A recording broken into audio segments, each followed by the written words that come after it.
You know, lost in the hoopla of the Panigale V4, maybe even now the Street Fighter V4, Ducati has another, what they call super mid level of sport bike that you might know as the 959 Panigale. For 2020 model year, they're replacing that now with what you see right in front of me, the Panigale V2, which should put an end to all the V-Twin versus L-Twin nonsense you might read on the forums. Even Ducati call it a V-Twin, because the new Panigale V2 is basically a really refreshed 959 Panigale. What does that mean? Well, visually speaking, you can see the bodywork is way more aligned with the Panigale V4 series. The monocoque frame stays, the fuel tank stays, but basically everything else you see is really modeled and copied after the V4 Panigales. Maybe the big thing about the Panigale V2, the 955cc V-Twin is now Euro 5 compliant. And if you've paid attention to like the Euro bikes of the previous 959, you might remember that huge like double barrel exhaust that came out the side for like the Euro markets. Thankfully the US didn't have that. So Ducati has made the Panigale V2 Euro 5 compliant and added horsepower, 5 horsepower and a few pound-feet of torque, all while not having to use a giant bulbous can off the side. They did that by really focusing their attention on the catalyzer and the exhaust.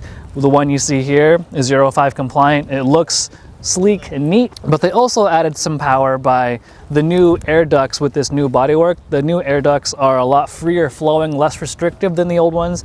And then there's new dual injectors for the fuel. So like I said before, adds power, a little bit of torque. You get the full 6-axis IMU with Ducati traction control, wheelie control, ABS, cornering ABS, the whole 9 yards. So as you can see, we are here in Jerez to test this bike, and I've done 2 sessions already, and wow, it's a good bike. Like, don't get me wrong, it's a good bike. It's a very easy bike to ride fast, 155-ish horsepower at the crank they're claiming, and I felt comfortable on this thing straight away.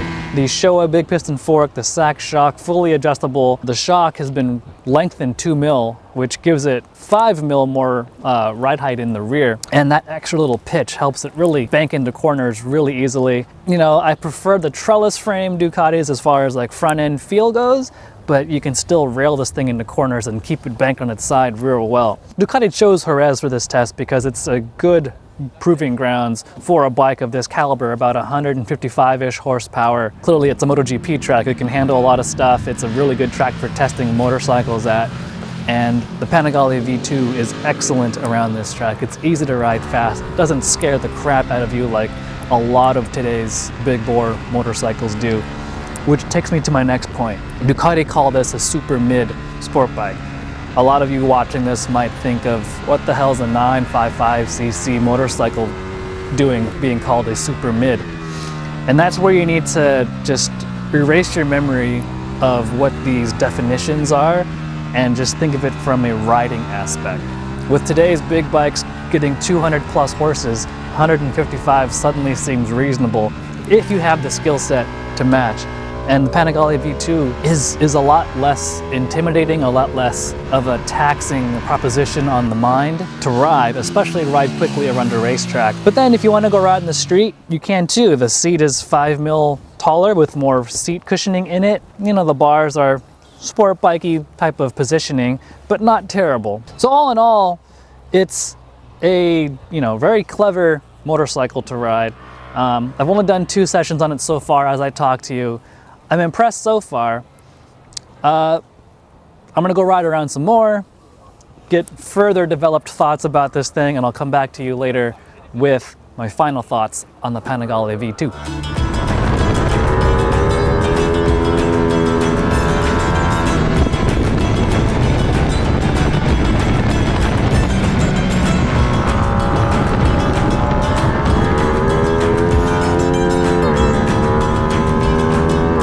So with the addition of the 6-axis IMU and the myriad of electronic rider aids that are now functioning off of the IMU, the TC levels and those other electronic rider aids also get refined with the different riding modes that the bike has.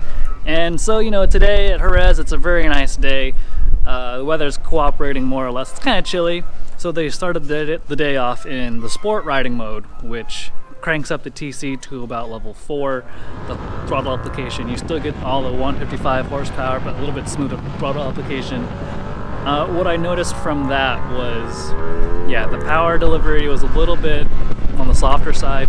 The TC intervention came on a little bit earlier than I would have liked, but even still, it intervened, but it wasn't prohibitive in its intervention, if that makes sense. The oscillation was a lot less. Last time I was riding a Ducati at Jerez was a 1098R, which is the first production bike to have TC, and that was about a decade or so ago.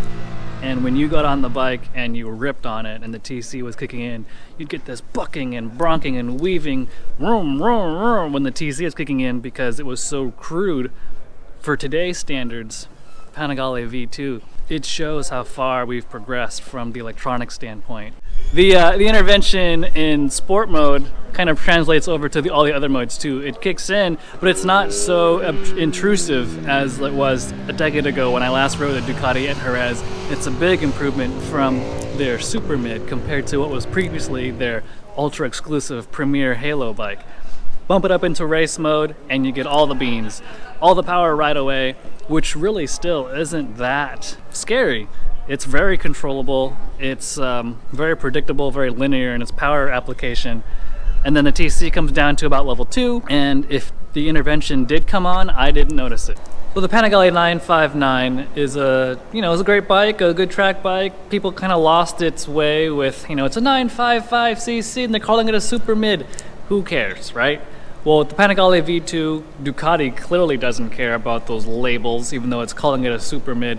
It doesn't care about these middleweight, traditional middleweight labels of, it's got to be a 750 or it's got to be a this or a that or whatever.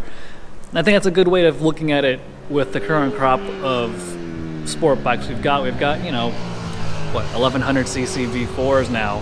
Like, all these definitions are being tossed out the window.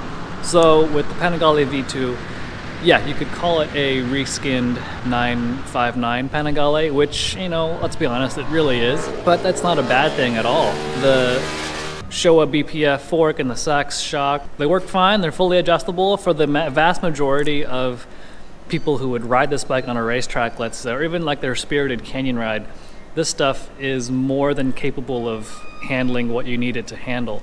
More or less, the Panigale V2 is a nice bike to ride. The difference between this and the previous 959 comes with the electronics, like the 6-axis IMU, which you didn't see before on the 959 Panigale.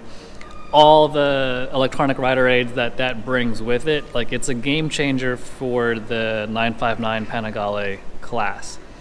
The thing is, though, like, the competitors have it too, or at least more and more competitors are going to have it. It's kind of like this thing where you need to have it now to be anywhere within the class. My big hang up with the bike is the cost. At $16,500, the Panigale V2 is basically on par with other leader class bikes in the field, especially the Japanese leader class bikes, which then makes you wonder, like, I don't know, is this a worthwhile thing to buy? And with those Japanese leader class bikes, you get way more power. You also get the sophisticated electronics, maybe better suspension depending on which bike you're looking at. So then becomes, well, do you go with the Japanese leader bikes? Do you go with the Panigale V2? It's hard to say. You really got to like the looks of this Ducati, which, let's get it straight. It's the best looking bike at that price point, I think. It looks great. If you are already part of the Ducati family or looking to get into the Ducati family and the V4s are too intimidating for you, too scary, too much of a motorcycle, then the Panigale V2 is definitely the way to go. So, that begs the question then. If you already own a 959 Panigale, should you get the Panigale V2? If you like the bike just fine, I'd say no. Like, the Panigale V2 is good. It's got You know, it's got electronics that are way better than the 959 Panigale, but and it looks great in my opinion. But if you like your 959 Panigale, if it's not doing anything wrong for you and you don't feel the drastic need to bump up, maybe you just keep the 959 you got. But if you love the way it looks over your 959, if you really want the electronics, which granted are really good, then, you know, that's a perfectly valid excuse to trade in your old 959 for the new one. Buyer beware, or just go into this with a full head of knowledge, knowing there's a lot of choices for that price point. This is a good bike, but there's a lot of other good bikes too. That's my quick recap of the Ducati Panigale V2. Glad you enjoyed this video, if you did enjoy the video. Be sure to go to Motorcycle.com to read my full review of the Panigale V2 there. In short, the Panigale V2. Great bike, great electronics, good improvement over the last 959 Panigale, but it's not a game changer. And for the price, there's a lot of good competition there too. So, that's it for now. Goodbye from Jerez.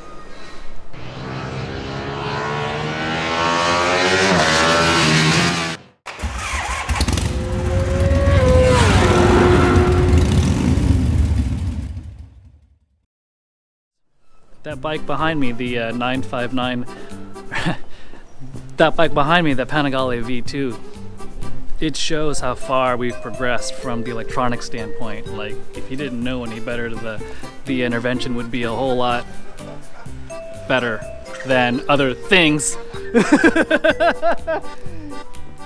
This